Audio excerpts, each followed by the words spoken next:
د انجیل ولسوالۍ د یوه کلي جلوارده مخې ته بزګران په خپلو کرنیزو ځمکو کې په کار بوخت دي.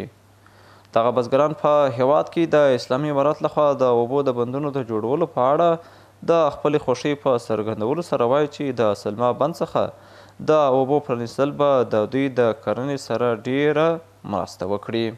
ما فایده های بسیاری برسونده که شما مرو کرده او بند سلمان بیامده 7-8 روز میشه مسلمان ها سوزه گندم ها خود رو میدم بانجون رومی و بانجون سبز و ایسه میکارم بخو. بند سلما برای ما مردم ایراد واقعا یک سهولت خوبیه.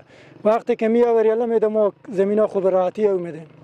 یک چیز دیگه وقتی که اونجی او ذخیره میشه به چهام به اینجی به تابستان به چهام خیلی خوبه که چهام خوش نمیشه.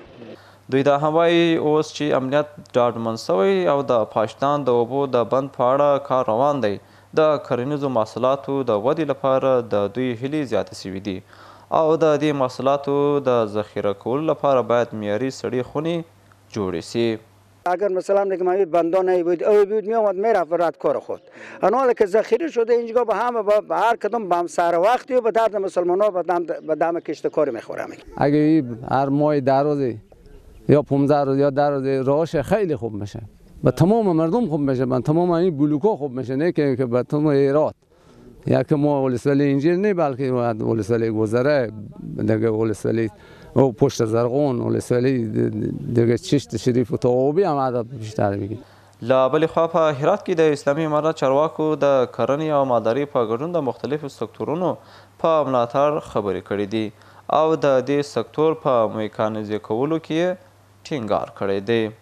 اداره محلی ولایت هرات متحد به ای است تا زراعت را در ولایت هرات در تمام بخش‌های آن رشد بدهد.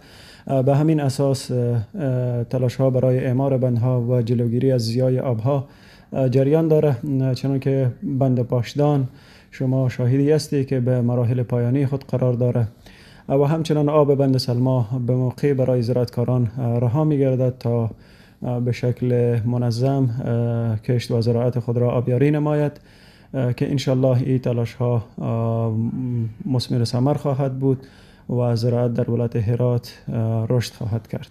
خو افغانستان یو له هغو هیوادونو څخه دی چې ډیری وګړي یې په کرنه او مالدارۍ بوخت دي او له همدې لارې څخه د خپل د ژوند غوښتنې برابروي.